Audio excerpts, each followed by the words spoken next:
कविता का शीर्षक है पानी मछलियों के रोने से बनता है। यह कुआं बना है एक छोटी मछली की आंख के पानी से।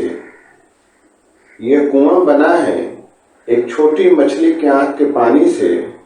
देखो वो अंदर टहल रही है। गांव का तालाब, झील, नदी, समुद्र उनके ही आंखों के पानी से बने हैं। चाची बतलाती और मेरा मुंह देखती। पानी से बाहर निकालते ही वे मरने लगती हैं। वे हम लोगों के लिए रोती हैं। मेरे, तुम्हारे और तुम्हारी माँ के हिस्से का भी वही रोती हैं। रोना ही उनका काम है ईश्वर, है प्यार। बबुआ, ये चिट्ठी राम प्रसाद मास्टर जी को दे देना। कहना मछली ने लिखा है। सचमुच चिट्ठी के अंत में एक सुंदर सी मछली टाँग देती थी विधवा चाची। एक दिन चाची घर के कुएं में मछली बन उतर आई। आज जब मेरी बेटी मछली जल की रानी है, जीवन उसका पानी है, तुतलाती है, तो चाची की बात याद आती है कि पानी मछलियों के रोने से बनता है। दूसरी कविता है जिधर एक किसान थूक कर चला गया। हाथी गड्ढे में बैठ भी जाएगा तो गधे से ऊंचा दिखेगा। हाथी गड्ढे में बैठ भी जाएगा तो गधे से ऊंचा दिखेगा। उस किसान ने कहा, फिर से थूका और अपनी राह पकड़ ली। मैं समझ नहीं पाया ये मुहावरा किसके लिए है।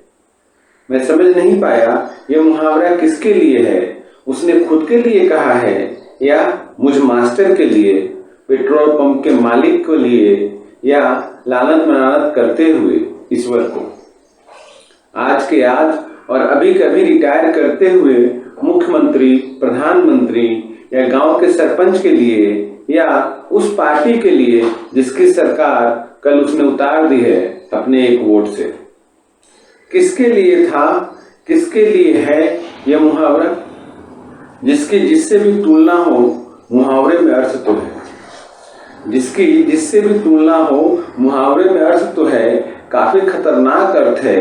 आखिर एक किसान ने कहा है और उसकी वह फिच की थूक काफी आग लगाने वाली थी। पेट्रोल के बनिस्बत घाटे की खेती में, रोजगार विहीन समय के जीवन में, जवान भारत में, जवान विश्व में। मैं तो एक डेग भी नहीं उठा पा रहा हूँ। उधर ही देख रहा हूँ जिधर एक किसान थूक कर चला गया। तीसरी कविता है मन की बात।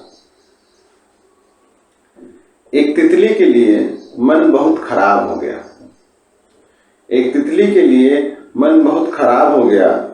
पोती आई, खनक कर बोली, ग्रांडपा, यह देखिए कितनी सुंदर तितली, मेरी प्यारी तितली। कल इसे स्कूल ले जाऊंगी, मिस को इसे दिखाऊंगी। हथेली पर तितली अंतिम सांस के लिए लड़ रही थी। हथेली पर तितली अंतिम सांस के लिए लड़ रही थी। 3 दिन से कांप कांप कर करवट बदल रहा हूं। तितली को बचा लिया है, इस पीढ़ी को कैसे बचाऊं? खिलौना हो या तितली, सबको अपनी मुट्ठी में बंद करने की यह प्रवृत्ति। डॉक्टर साहब, इसका कुछ हल बतलाइए। बहू, इसको समझाओ। मिस, यह ऐसा कैसे कर सकती है? डॉक्टर, बहू, अध्यापिका ने मुझे सन की बुढ़ा घोषित कर दिया है। जवाहर होता तो इसे लेकर उससे मिल आता। जितना भी बड़ा नेता हो, बच्चों की मन की बात झट से समझ लेता था। अपने मन की बात किसी पर नहीं थोपता था। ओहो, अब समझ में आया। अब समझ में आया, हत्यारे को बच्ची प्रधानमंत्री समझती है। हत्यारे को बच्ची प्रधानमंत्री समझती है। उसकी बातों का तो नहीं, उसके मन का प्रभाव इसके मन पर पड़ रहा है। यदि आप सुन रहे हैं मेरी बात, तो सबसे पहले बंद कीजिए सुनना मन की बात। एक कविता है मेरे ठेंगे से। मान लो जी मान, मैं जरा ज्यादा चरित्रहीन हूं जरा ज्यादा ही लंपट। मान लो जी मान कि मैं जरा ज्यादा चरित्रहीन हूं जरा ज्यादा लंपट, जरा ज्यादा प्रेमी, जरा ज्यादा चाहने वाला, जरा ज्यादा लोभी, जरा ज्यादा भोगी। जरा जरा मुझमें अतिरिक्तता है, जरा जरा बदमाशी, जरा सी शराफत। मैं वो सब कुछ हूं जो होना चाहिए, वो नहीं हो पा रहा हूं जो आप मुझ में चाहते हैं, वो नहीं हो पा रहा हूं जो आप मुझ में चाहते हैं, जो वो मुझ में चाहती है, जो पत्नी मुझ में चाहती है, जो प्रेमिका मुझ में चाहती है, जो पार्टी मुझ में चाहती है, जो सत्ता मुझ में चाहती है, जो प्रधानमंत्री मुझ में चाहता है। जो मैं नहीं हूं वो मैं नहीं हूं मेरे ठेंगे से। एक कविता और है, उसका शीर्षक है ग्लोबल वार्मिंग। जहां एक पेड़ को होना चाहिए था वहां एक हीरो होंडा खड़ा है। जहां एक पेड़ को होना चाहिए था वहां एक हीरो होंडा खड़ा है। जहां एक हीरो होंडा को होना चाहिए था वहां एक सूअर का बच्चा खड़ा है। जहां सूअर को होना चाहिए था वहां एक विशाल, लंबा और महान आदमी खड़ा है। एक कविता है प्रमाण पत्र। पिताजी पेंशन के लिए जिंदा रहने का प्रमाण पत्र लेते रहें जब तक जिंदा रहें। पिताजी पेंशन के लिए जिंदा रहने का प्रमाण पत्र लेते रहें जब तक जिंदा रहें। मैं जिंदा हूं इसे बतलाने के लिए बार बार पॉकेट से निकालकर दिखलाता हूं अपना फोटो प्रमाण पत्र। सब मान लेते हैं मैं जिंदा हूं, वही हूं जो फोटो में हूं।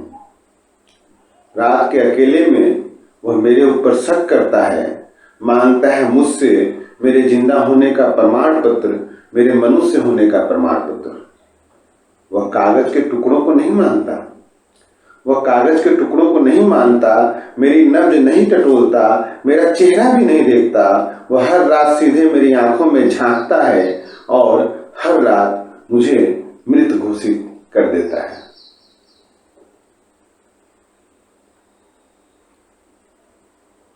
एक कविता है काला जादू हो तुम।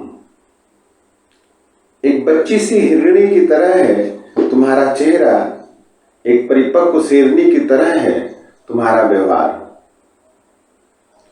एक बच्ची सी हिरणी की तरह है तुम्हारा चेहरा और एक परिपक्व शेरनी की तरह है तुम्हारा व्यवहार। बारिश होती है झम झम झम भीतर एक बांध टूटता है तुम्हारा लीलार। आंखें, गाल, होंठ, कान, गला, बुबू, कंधों को चूमता हूं, तनती है तुम्हारी देह, चम चम चमकने लगती है तुम्हारी त्वचा। अद्भुत अद्भुत है यह संयोजन, प्यार आता है तुम पर, डर लगता है तुमसे। समुद्र की तरह हरहराती हो तुम, सुराही की तरह है तुम्हारा मीठा जल। कितने आकाश हैं तुम्हारे पास, क्या हो तुम? जादू हो तुम, काला जादू। मैं विस्मृत होता हूं तुम्हें देखकर, मंत्रमुग्ध होता हूं प्यार कर। एक छोटी सी कविता है 15 अगस्त 1947। हाथ धोते धोते याद आया, सुबह बिना हाथ धोए खा लिया था रोटी सब्जी। हाथ धोते धोते याद आया, सुबह बिना हाथ धोए खा लिया था रोटी सब्जी। सब्जी खाते वक्त याद आई थी माँ सुबह सुबह। सुबह से याद आया दादाजी बतलाते थे, रात को सोया था हिंदुस्तान में, सुबह पाकिस्तान में खुली थी नींद। एक कविता है झंडा ऊंचा रहे हमारा। देश का सबसे बड़ा हत्यारा राजधानी में झंडा फहरा रहा है। देश का सबसे बड़ा हत्यारा राजधानी में झंडा फहरा रहा है। गली का सबसे बड़ा गुंडा गली में झंडा फहरा रहा है। लोग ताली बजा रहे हैं, लड्डू खा रहे हैं। लोग ताली बजा रहे हैं, लड्डू खा रहे हैं। राजधानी में बैठा एक बुढ़ा कवि, गली का युवा कवि और झंडे के पीछे छिपा पुरस्कृत कवि कुछ शब्द उच्चारते हैं। कोई धमाका नहीं होता। आजादी के इतने सालों में शब्दों से निकल गया है उनका रसायन। आजादी के इतने सालों में शब्दों से निकल गया है उनका रसायन। सिर्फ जबानी प्रतिक्रिया होती है, कोई धमाका नहीं होता। हत्यारे झंडा फहरा रहे हैं, गीत गा रहे हैं, झंडा ऊंचा रहे हमारा।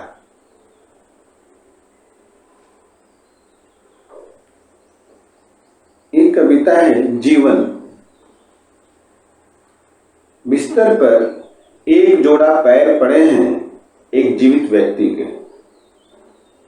बिस्तर पर एक जोड़ा पैर पड़े हैं एक जीवित व्यक्ति के। बहुत ही ऐसे कम क्षण आते हैं जीवन में जब पुराने को याद करके एक लड़का रोता है। एक बच्चा जन्म लेता है और बूढ़ा हो जाता है। माँ है उसकी चिरयौना। बार बार समय को याद रखने के लिए तारीख देखना पड़ता है। पृथ्वी घूमती है, घूमती ही रहती है। डॉक्टर भी इंसान होते हैं। इन दिनों श्री शिव पंचाक्षर स्तोत्रम, नवग्रह स्त्रोत, देवी क्षमा प्रार्थना, सर्व दोषहरण मंत्र और क्या क्या पाठ करने लगी हो तुम। इन दिनों तुम्हारा आत्मविश्वास कुछ हिला हिला रहता है, मन बेचैन, स्वर कुछ बुझा बुझा। कौन सा दुख आ गया है तुम्हारे पास जिसका इलाज नहीं है हमारे पास। इन दिनों बढ़ गया है आस्था का प्रतिशत ईश्वर में कुछ ज्यादा। दौड़ धूप करने के बाद परेशान होकर पसीने से नहाकर बैठती हो जब, लगता है ईश्वर परीक्षक होकर सामने बैठा है तुम्हारे। इन दिनों बुदबुदाहट बढ़ गई है तुम्हारी।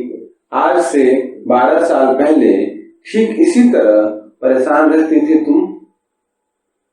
जब आदमी सारी कोशिशों के बाद भी हारने लगता है तो ईश्वर की शरण में आ जाता है।